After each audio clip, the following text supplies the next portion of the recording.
Car travel आप long ride पे जाते ही होंगे अपने बच्चों को लेकर के। तो क्या कभी सोचा है कि कार ट्रैवल से ऑटिस्टिक एडीएचडी बच्चों के अटेंशन और आई कांटेक्ट पे कोई फ़र्क पड़ता है क्या? बहुत बड़ी बात है। मनोज कुमार ने कमेंट किया है गुरुग्राम से और वो जानना चाहते हैं इसके बारे में। ऑलरेडी उनके बच्चे का थेरेपी यहाँ पर कंटिन्यू है, चल रहा है। और अचानक उन्होंने सवाल किया तो मुझे लगा कि यार इस कमेंट के ऊपर एक वीडियो बनता है। This is very exclusive thing, यानी आपको कुछ नई चीज़ें पता लगनी चाहिए और जनरल चीज़ें हैं। जब आप प्रोप्रियोसेप्टिव, वेस्टिबुलर और ये सब चीज़ें लर्न करने की कोशिश करते हैं, तो ये सब चीज़ें टेक्निकल हैं और मुझे लगता है कि रिसर्च लेवल पे ये सब चीज़ें होनी चाहिए।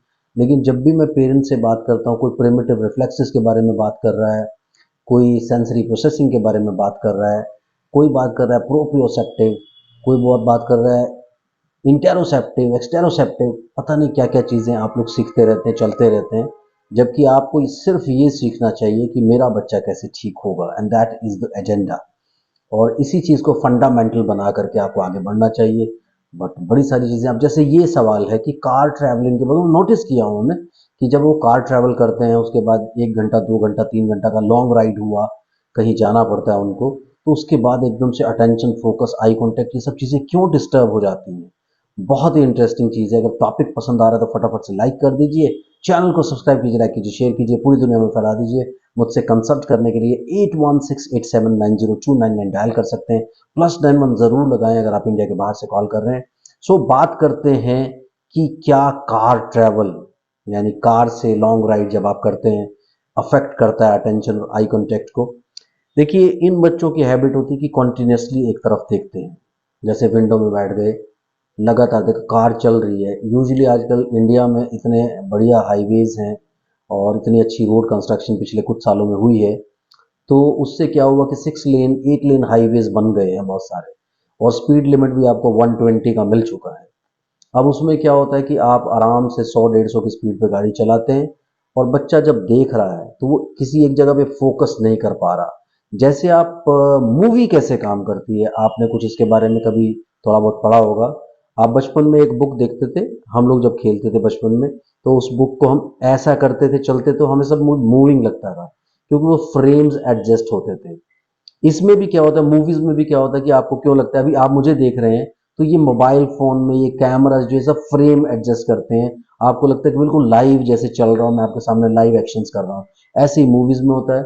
सो जब आपका बच्चा विंडो में बैठ करके या सामने से बैठ करके सिर्फ, उसके लिए एक लार्जर स्क्रीन वो बन गया और उसमें फ्रेम शिफ्टिंग हो रही है, अटेंड और फोकस वो किसी चीज पे नहीं कर पा रहा, फटाफट से सब चीजें शिफ्ट होती चली जा रही है और वो यूं करके बैठा है।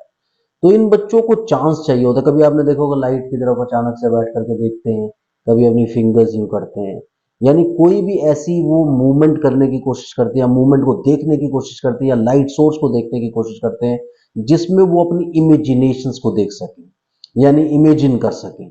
अब उससे क्या होता है कि कॉन्शियस से सबकॉन्शियस माइंड की तरफ ये जाते हैं जब इस तरह की इमेजिनेशंस में आते हैं, और ये बहुत ही स्ट्रांग ये चीज है। इसी तरह से जब कार ट्रैवल कर रहे हैं, फ्रेम शिफ्टिंग हो रही है, लगातार से कार भागे जा रही है, पेड़ एक और सामान और दूसरी चीजें जो दिखाई दे रही है, वो बिल्डिंग्स दिखाई दे रही है, फटाफट से यूं गुजरती चली जा रही है, फ्रेम शिफ्टिंग हो रहा है। और फ्रेम शिफ्टिंग की वजह से पूरा हिप्नोसिस वो आ जाता है। जैसा हिप्नोसिस वो अटेन करना चाहते हैं, इनको मजा आता है इस चीज में, क्योंकि जैसे ही वो स्टेज में जाते हैं, कॉन्शियस से सबकॉन्शियस में जाते हैं, उनकी सारी इमेजिनेशन लाइव हो जाती है। सो उनको इस तरह के किसी भी मूवमेंट में बहुत मजा आता है और बहुत स्ट्रॉन्ग ये मजा उनको, मतलब ये चीजें ऐसी उनको कहीं ना कहीं एक एक अलग से एंटरटेनमेंट देती हैं। जैसे वो कहीं स्क्रीन में देख रहे हो, कोई पिक्चर देख रहे हो, तो लार्जर स्क्रीन मिल गई। अब अगर आप खड़े हैं कहीं पर और किसी ऑब्जेक्ट को देख रहे हैं, तो आपकी प्रोसेसिंग ज्यादा स्ट्रांग होगी, आपका फोकस, आपकी अटेंशन ज्यादा अच्छे से बनेगी। आपके पेरेंट्स बता रहे हैं कि ये है, वो है, आप अच्छे से उसको फोकस कर सकते हैं।